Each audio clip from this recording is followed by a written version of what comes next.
కంటి అద్దాల నుండి శాశ్వత విముక్తి పొందండి. లాసిక్ సర్జరీ 14,000 మాత్రమే. వివరాలకు సంప్రదించండి. డాక్టర్ అవ్వాలన్నది ఆ యువతి జీవితాశయం. ఎలాగైనా డాక్టర్ అయ్యి తల్లిదండ్రుల ముందు తెల్లటి కోటు వేసుకొని మెడలో సెటస్కోప్ వేసుకొని కనిపించాలనుకుంది. కానీ ఏం చేస్తాం, విధి ఆమెపై చిన్న చూపు చూసింది. తెల్ల కోటు కాదు కదా, తెల్లటి బట్టను కట్టిన ఆమె శవం కుటుంబ సభ్యులకు అందింది. దేశం కాని దేశం వెళ్లిన ఆ యువతి ప్రాణాలు కోల్పోయింది. అది కూడా అనుమానాస్పద స్థితిలో.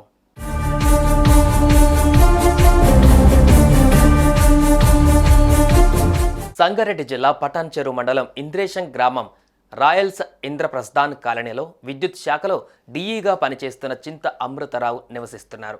ఈయనకు కుమారుడు కుమార్తె ఉన్నారు. ఇద్దరిని బాగా చదివించి ఉన్నత స్థానంలో ఉంచాలనేది ఆయన కల.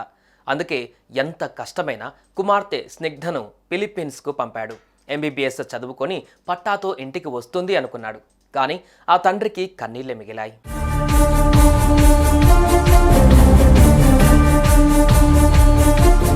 స్నిగ్ధ మనీలాలోని పెర్ఫెక్ట్యుయల్ హెల్త్ యూనివర్సిటీలో ఎంబీబీఎస్ థర్డ్ ఇయర్ చదువుతోంది. నవంబర్ 15 ఆమె పుట్టినరోజు. దీంతో ఆమెకు విషెస్ చేసేందుకు కుటుంబ సభ్యులు కాల్ చేశారు. కానీ లిఫ్ట్ చేయలేదు. సరే, ఫ్రెండ్స్తో ఉందనుకున్నారు. కాసేపు అయ్యాక మళ్ళీ కాల్ చేశారు.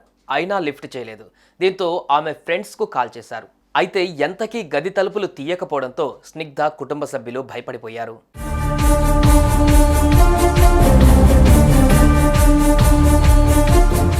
దీంతో ఫ్రెండ్స్ అందరూ కలిసి స్నిగ్ధ డోర్ను బలవంతంగా తెరిచి లోపలికి వెళ్లారు.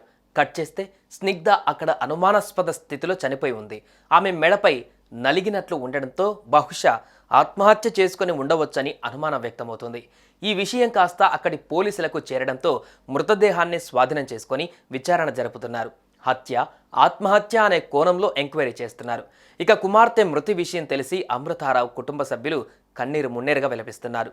ఏడాది క్రితం బ్రెయిన్ స్ట్రోక్ వచ్చిన సమయంలో తను నాకు ధైర్యం చెప్పిందని, ప్రస్తుతం ఇలా అకస్మాత్తుగా చనిపోయిందని తండ్రి కన్నీరు మున్నెరగా విలపిస్తున్నారు.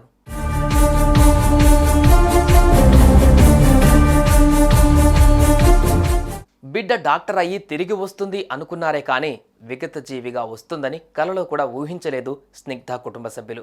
ఎంతో ఇష్టంతో డాక్టర్ అవుతుంది అనుకున్నారు. కానీ ఇలా చిన్న వయసులోనే అనంత లోకాలకు వెళ్ళిపోతుంది అనుకోలేదు. కాగా స్నిగ్ధ మృతదేహాన్ని భారత్కు పంపేందుకు ఏర్పాట్లు చేస్తున్నారు. అటు ఆమె మృతికి కారణంపైన ఎంక్వైరీ చేస్తున్నారు పోలీసులు.